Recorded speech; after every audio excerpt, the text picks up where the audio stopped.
With its emphasis on trade and economic growth, China is seeing a growing influence in Asia. What does it mean for the region and beyond? Hello, I'm Anand Naidu, and this is The Heat.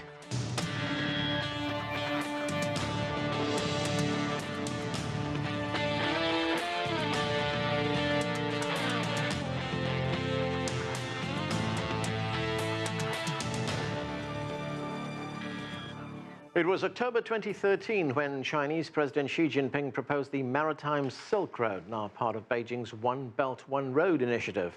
The overall goal was to connect China's landlocked western provinces with Southeast Asia and the Middle East. Then came the establishment of the Asian Infrastructure Investment Bank, all designed to boost ties in the region. And while the degree and nature of China's importance may vary among ASEAN countries, China has become an important economic partner, with trade jumping from $60 billion in 2003 to $500 billion 11 years later. We get more now from CGTN's Peng in our newsroom. And Peng, where has China seen the most success in developing these stronger ties with Asia? Well, let's start from the West. A Central Asian country like Kazakhstan was part of the Soviet Union and is still viewed today by some observers as part of the Russia's sphere of influence. But China's initiative of reviving the ancient Silk Road has caused Kazakhstan to look east for more business opportunities.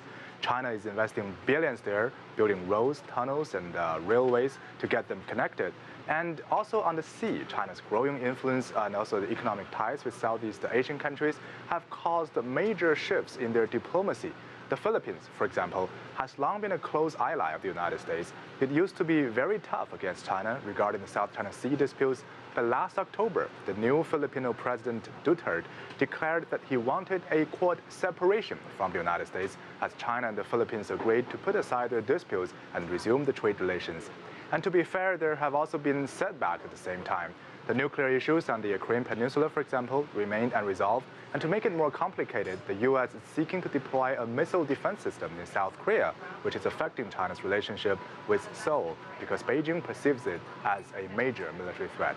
And then, Peng, what have been some of the tangible results from China's growing influence? well, the most visible change over the past few years is the booming infrastructure, particularly in Central Asian countries. We have covered stories in Central Asia each year since President Xi raised the initiative of building the Silk Road Economic Belt back in 2013. But back then, few people ever heard about it when we were covering stories there. Then in 2014, Kazakhstan launched a national development plan based on China's initiative, which aims at making their countries a logistics hub for the Eurasian continent. And in 2015, quite a few Chinese-led construction projects were completed. In Uzbekistan, for example, trains departing from its capital to the cities in the country's southeast used to have to travel to Tajikistan to get around the high mountains. But Chinese companies built a 20-kilometer-long tunnel in fewer than 900 days and cut the journey from 4 days to 4 hours. These projects are all part of China's grand strategy of building a land route logistic corridor linking East Asia with Western Europe. And now, with Asian Infrastructure Investment Bank in operation, we're expecting a lot more projects along the way. Back to you, Anand. Okay, thanks, Peng. That's CGTN's Peng reporting. There's much to talk about. Let's get right to our panel. Richard Javad Heydarian teaches at De La Salle University in Manila, where he specializes in Asian geopolitics and economic affairs. With us from Kuala Lumpur is Ahsan Oh. He's a principal advisor at Malaysia's Pacific Research Center. Qinduo Xu is a political analyst with China Radio International. He joins us from Beijing. And with us here in Washington is Sourabh Gupta. He's a resident senior fellow at the Institute for China-America Studies. Thanks to all of you for joining us. Sourabh, China's economic ties with the countries of South Asia are undoubtedly strengthening. We've heard that for a very long time right now. But when we look at China's diplomatic ties, China's political ties with the countries of Asia, is that growing as well? Oh, absolutely. I think China's diplomatic ties are growing. For the past couple of years, it was under a cloud because of the issues in the South China Sea. And those issues, fortunately, have, to a certain extent, passed. China has been developing its relations both from an economic perspective and from a political perspective with these countries. There are obviously certain countries, such as Japan, with which it has had great difficulty in improving ties, and there are structural difficulties in that relationship. But for the most part, China has done well with its relations, particularly during this past year. I think with the rollout of OBOR, with China going out with its periphery neighborhood diplomacy, I think China can make far greater inroads, though it needs to be also understanding of the interests and the insecurities of its countries on its periphery. Right. When you say China has structural difficulties with Japan, what does that mean? When I say structural difficulties, is they have maritime territorial issues. Right. They have there is an alliance out there. Prime Minister Abe has been trying to enhance the legal framework for Japanese defense policy. All those, there is of course the Korean situation on the Korean Peninsula, and now with Trump having thrown in even the cross-straits issues, put it into a sense of flux. If there is a contingency out there, Japan in some way, shape, or form will be involved, even in a supportive role. And so for a long time, actually, that relationship, I would say at least over a decade or more than that, has been in deterioration.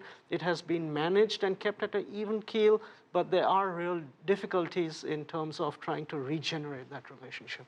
Okay, let's go to Beijing. And Qinduo Xu, the new United States President, Donald Trump, recently formally pulled the United States out of negotiations for the Trans-Pacific Partnership. It was one of the executive orders that he signed.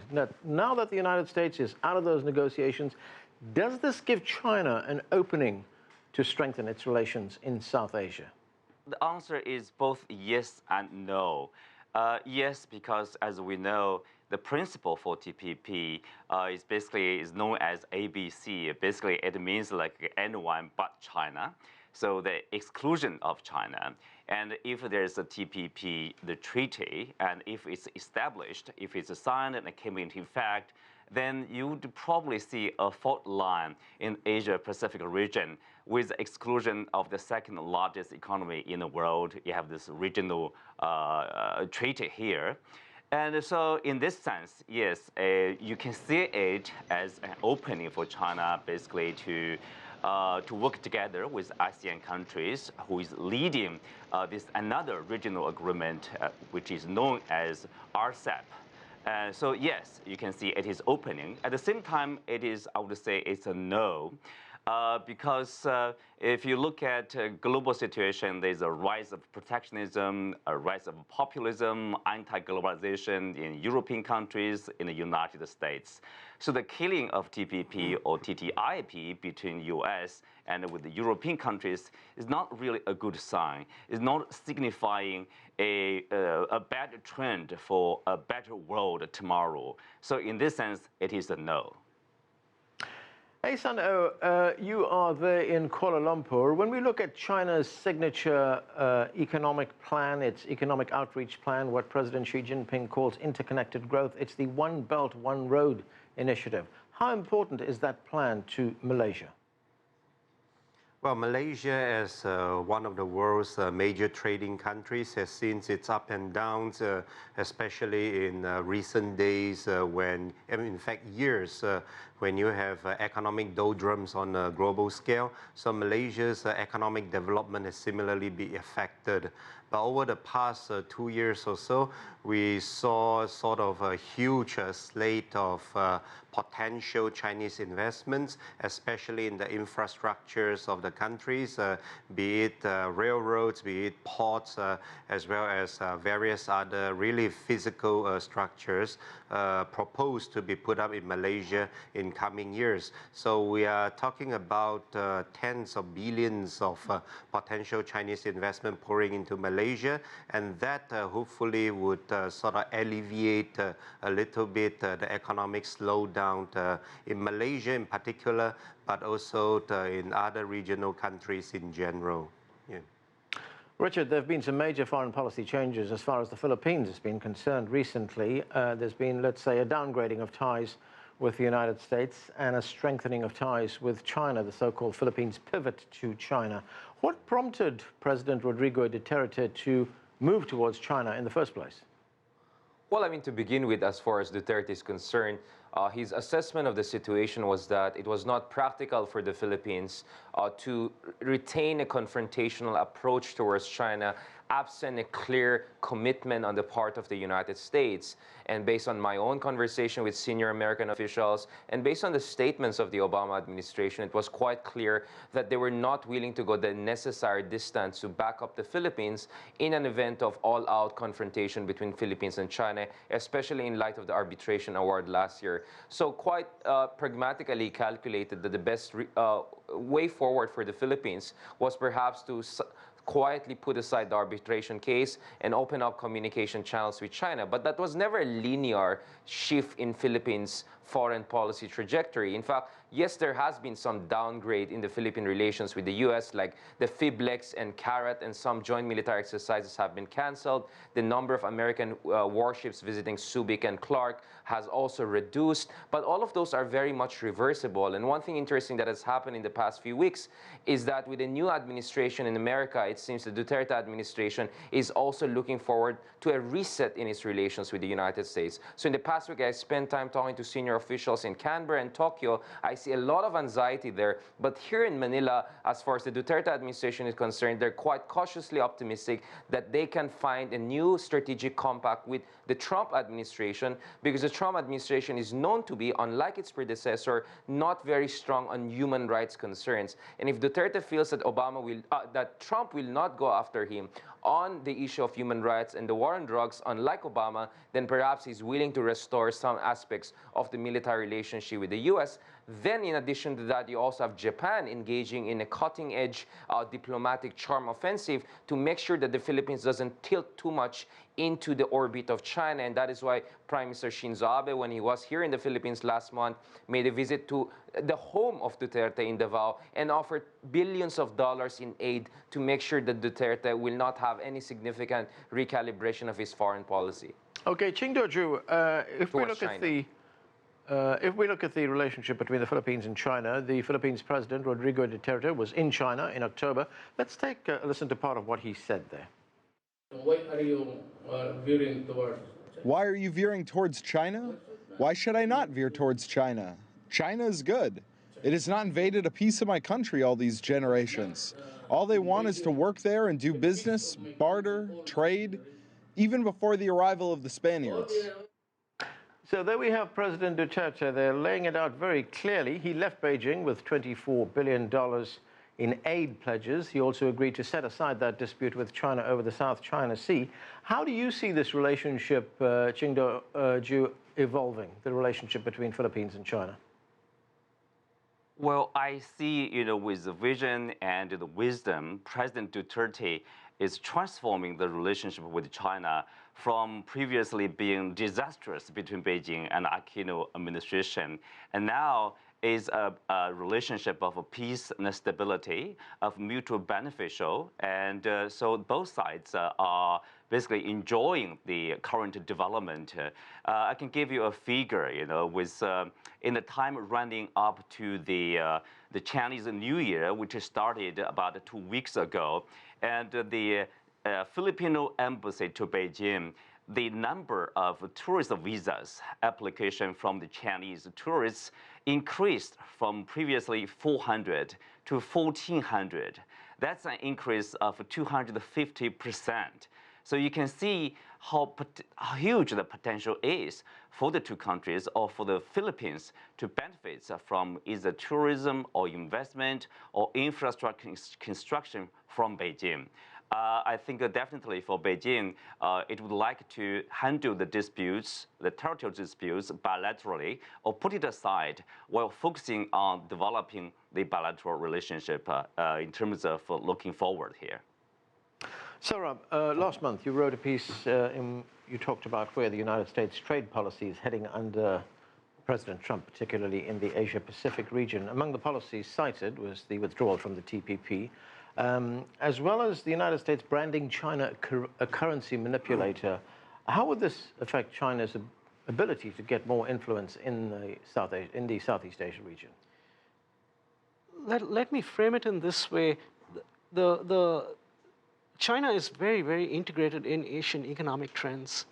The Obama administration is going after Asia's richest economy, Japan, by opting out of TPP, trying to do a bilateral deal, we'll see. against its poorest country, among its poorest countries, Vietnam. Among its fastest growing country of Asia, India. The H-1B visa issues and all are up in the air right now. And of course, with China, the largest economy in Asia. China is very integrated in Asian economic trends. And the Obama and the Trump administration is coming with these mighty blows against all these countries. This necessarily has created a lot of insecurity in these countries against the United States.